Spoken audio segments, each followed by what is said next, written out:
begin to embrace that individual they are bringing up in the adult stage, in the early stage. They sort of do it in a very later stage if it happens, and sometimes it doesn't. Somebody may live under a shelter that was taking care of, the people were taking care of him all his life and never grow up or go out of that situation. And in order to maintain and tame such a person, the measures that we see of God using God and all those things will probably be held on to for as long as that person wants. So we have to really be careful about these things. We can't allow ourselves to take things wrongly all the time. We must be very honest about these things. And as I have said, if you read, let's say, the Quran, in, let's say, Surah 9 verse 3. No, not Surah 9 verse 3. Surah 9 verse 5. Yeah. Go into Surah 9 verse 5.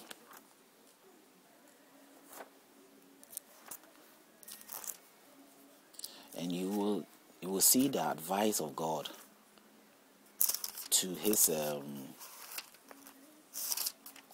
the advice of God towards his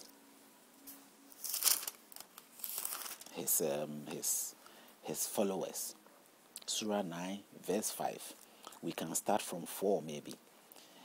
But the treaties are not dissolved with those pagans with whom ye have entered into alliance, and we have not subsequently failed you in aught, nor aided anyone against you, so fulfill your engagements with them to the end of their term, for God loveth the righteous. So what is it? So fulfill your engagements with them to the end of their term, for God loveth the righteous. Whatever engagement here, we'll go into 3, and we're going to 5, to verse 5, and we'll see how it is. You don't continue with that engagement to the end, whatever the end will be. They are being advised by Allah, according to the book. So if anybody believes that Allah presented this book, then that is Allah has spoken, and God has spoken. You can't look anywhere. My God speaks to me. Why should I have to look elsewhere? I trust that He's God. I know He's doing the right thing. He's telling me the right thing. It doesn't click to the mind, say, okay, but if God, I say He's omniscient, I say He's omnipotent, why would He give me that advice? This doesn't click to the mind of the Muslim, or most Muslims. Neither does it click to the mind of a Christian, or most Christians, or Buddhist, or whatever person that you may be, that the God we are thinking about is omniscient, omnipotent, and such a character, or such a God defined in such manner, does not need you to sort of put you into that state of you should be engaging in anything. That is the thing you being engaging in, that act or that work that is His work. He is supposed to do that because He does that to protect you. So if there is an enemy at all there that you do not know, or He is the one, His responsibility is to keep you away from that enemy. But He's guiding you. He's somewhere hidden somewhere, or somewhere, I don't know where He is, or at the back of your mind, and speaking through your ears somewhere, and you don't see Him, and He's telling you, protect yourself. And like you are depending on a human being who counsels you, because He cannot personally go and help you. It's your responsibility, so you have to save yourself. That is the method or approach of what this is about. But anybody can do this. Anybody can counsel people and tell them. We have the boxers who fight, and they have their trainers behind them telling them, you have to knock him that way, kick him that way, knock him that way, kick him that way. That is the method of we are seeing. That's what I'm seeing here. But in actuality of a God who is omnipotent, all-powerful, of everything, He won't do that. He will deal with the issue for you. Your peace and your happiness and your joy is guaranteed. Not a single effort from you is necessary.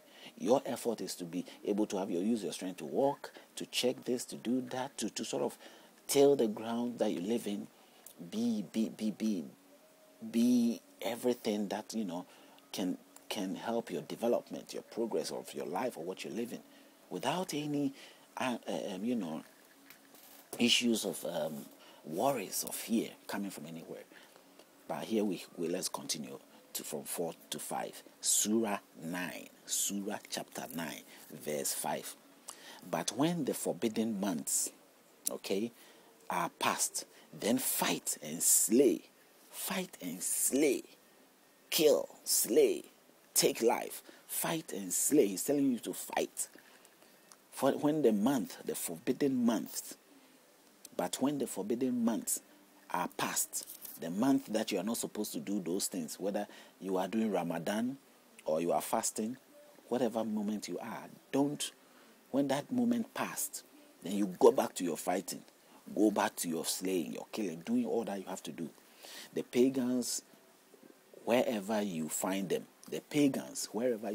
slay them, fight them, wherever you find them, because they do not believe in what? Allah. They are pagans. And if a Muslim say a pagan, who is he talking to? Everybody outside Islam. Because as far as their mission is to reach out to make the whole world Islamic, so that is the goal for them to do. It's not. I'm talking exactly what is there. Exactly what is there. Exactly what is there for you to sort of see. Right there, you can see the writings in Arabic and in English. For you to get a gist of what it is that the mindset has been tuned to become. And anybody who believes in that, if I believe in my parents and they give me advice, I'm tuned to that. I hold on to things right now of what my parents tell me, why I feel is good, I can't just throw it away. And the things that are rubbish, I dump it somewhere. And that is the same way with that person, that next neighbor person, the people I see around me every day. It's the same way we see in the institutional section too. So a Muslim is not just walking there. He's walking there with a sense of, ideals that he has been, tuned to become. And he hold on to that. So is a Christian. So is a Jewish. So is whatever. So is a Russian. So is, if you are not religious, you are cultured in some way. So as we go, he says, the pagans, wherever you find them, we are still reading verse 5. Slay them, fight them, wherever you see the pagans, wherever you find them, everywhere. If it's under the bed, wherever you find them, and seize them. You are supposed to find them, go after them. Go after them wherever you are. You don't just sit in go after them, and seize them. Beligua them, and lie in wait for them. Set a trap, wait for them. Even wherever you can, you set a trap for them to come out too, if you can't find them. And they will come out and you attack them in every stratagem of war. Every strategy of war, use it.